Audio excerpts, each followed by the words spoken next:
President Vladimir Putin on Wednesday oversaw a test of Russia's nuclear forces on land, sea and air to rehearse their readiness and command structure. The test included the launch of land-based Yars intercontinental ballistic missile from a cosmodrome, the launch of a Seneva ballistic missile from a nuclear submarine in Bering Sea, and the launch of nuclear-capable cruise missiles from strategic bombers. Meanwhile, Kremlin has released a video showing General Valery Gerasimov, head of General Staff, reporting to President Putin on the drills. They included practice launches of intercontinental ballistic missiles, which are capable of striking the US.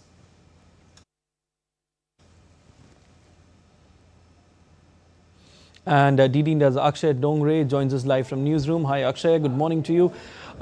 Akshay, what do we understand by the latest US sanctions on major Russian oil companies?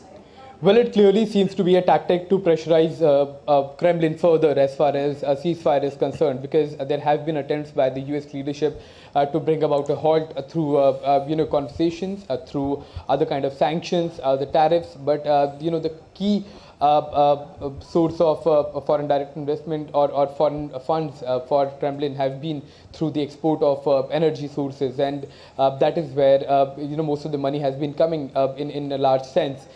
So Russia also has to do business, and White House does realize this, that if they have to pressurize Kremlin further, then it is going to be the energy exports that they have to target. So but also at the hindsight, you have to see that there were attempts by Donald Trump to have another meeting with President Putin in Budapest, but since that didn't work out, it seems that now Washington is trying to pressurize Kremlin further into conversation and then ultimately into a ceasefire.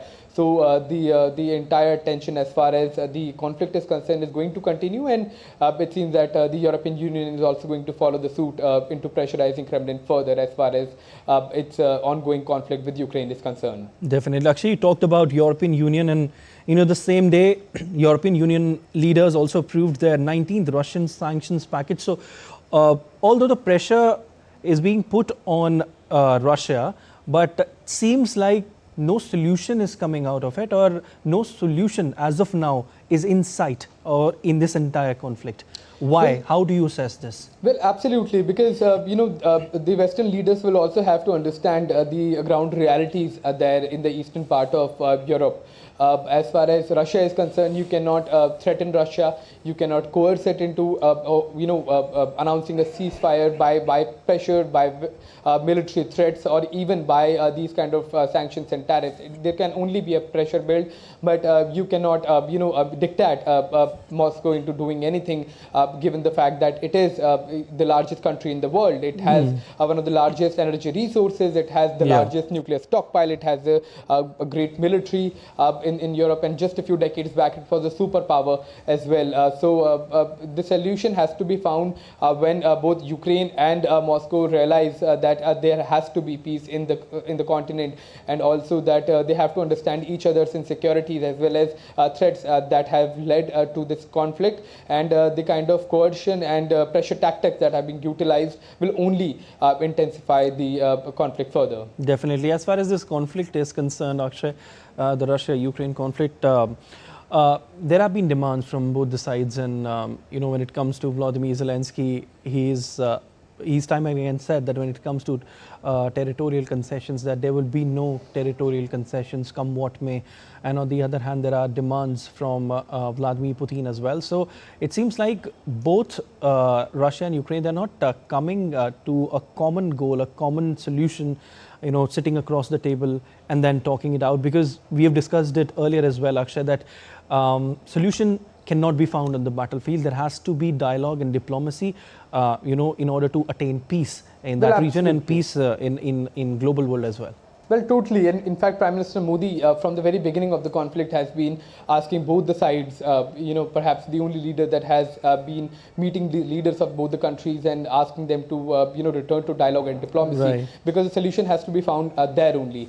You also have been reporting that the kind of test fires that Russia is doing of its nuclear capable missiles, now that also takes the entire conflict into a much more dangerous zone, into a mutually assured destruction direction, and that is not going to be good for not Russia, not Ukraine, and not the entire world, and especially the innocent people on both the sides. Definitely, Akshay. And, it's the innocent people who are suffering at the end of the day.